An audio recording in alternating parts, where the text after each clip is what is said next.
சின்ன பிரச்சனை தானே எதையும் கண்டுக்காம விட்டுறாதீங்க.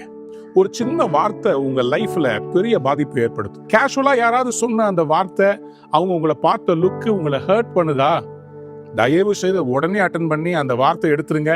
அந்த காயத்துல இருந்து வெளியே வந்துருங்க. ஏன்னா சிலருடைய வார்த்தைகள் விஷம் மாறி உள்ளேயே இருந்து உங்களை சாகடிச்சிடும். கொமோடோன்னு சொல்லி உடும்பு இருக்கு பாத்தீங்களா, உடும்பு.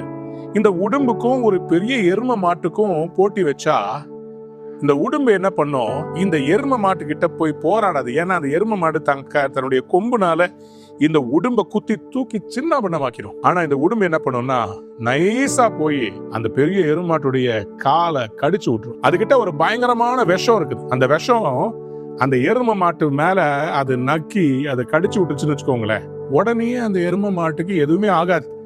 அவர் பாட்டுக்கு அங்கிருந்து தட்டி விட்டுட்டு போயிட்டே இருப்பார். ஆனா கடிச்சு ஒரு நாள்ல காயம் பெருசாகும். 3வது நாள்ல அந்த எரும மாட்டுக்கு ஒரு ஃபீவர் வரும். 7வது நாள்ல அந்த எரும மாடு கொலாப்ஸ் ஆகி கீழே விடும்.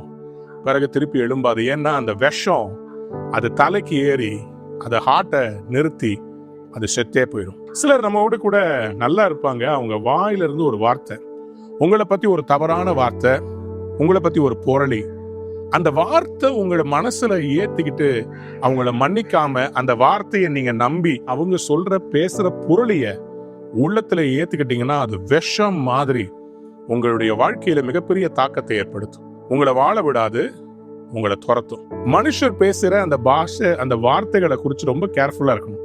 கன்ஸ்ட்ரக்டிவ் கிரிட்டிசிசம் வேற, ஆனா உங்களை அழிக்கணும்னு சொல்லி சில வேளையில நண்பர்கள் கூட நமக்கு எதிரிகளா மாறிடுவாங்க. என்ன பண்ணுவாங்க, உன்னை பத்தி அவங்க என்ன சொன்னாங்க தெரியுமா, அழகா வந்து பத்த வச்சுட்டு போயிடுவாங்க. பார்த்திருக்கீங்களா?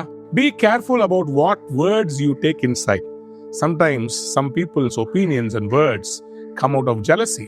கூடவே இருப்பாங்க, ஆனா உங்க மேல பொறாமைனால இந்த வார்த்தையை அவங்க சொன்னாங்கன்னு சொல்லி உங்ககிட்ட சொல்றாங்கல்ல, நீங்க வேதனைப்படுறத பார்த்து ரசிப்பாங்க சில பேர். எனக்கு ஆரம்பத்துல அது புரியல, ஆனா கொஞ்சம் கொஞ்சமா புரிய ஆரம்பிச்சிச்சு.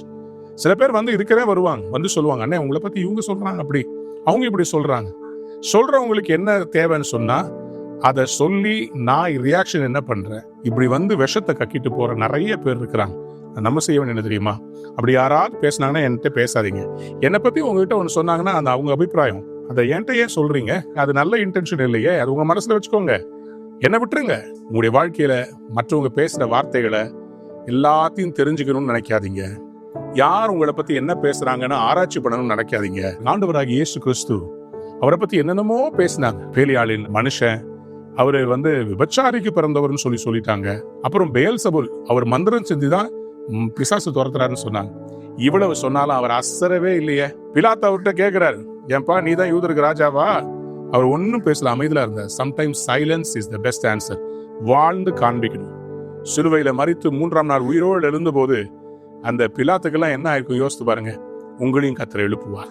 உங்க வாழ்க்கையிலையும் நச்சுத்தன்மை வாய்ந்த அந்த சம்பாஷணைகளை please avoid those conversations with those people, because the Bible says in 1 Corinthians chapter 15 verse 33, மோசம் போகாதிருங்கள், ஆகாத சம்பாஷணைகள் நல் ஒழுக்கத்தை கெடுக்கும். Please stop scrolling those Instagram pages. Please stop scrolling those YouTube reels and shorts.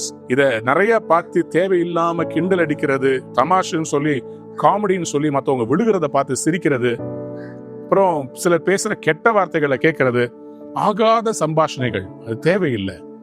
தயவு செய்து உங்க நண்பர்களை பார்த்து தேர்ந்தெடுங்க. Let God's word get inside. Be in a good atmosphere, constructive atmosphere. கடவுள் இன்னைக்கு உங்க வாழ்க்கையை ஆசீர்வதிக்க போறார். உங்க வாழ்க்கையில நச்சுத்தன்மை வாய்ந்த வார்த்தைகளை உள்ளத்தை ஏற்றுக்கொள்ளாதீங்க. கடவுள் உங்களை பத்தி பேசுற நல் வார்த்தைகளை ஏற்றுக்கொள்ளுங்க. நல்லா இருப்பீங்க. இந்த நாள் நல்லா இருக்கும், உங்க வாழ்க்கை நல்லா இருக்கும். God bless you.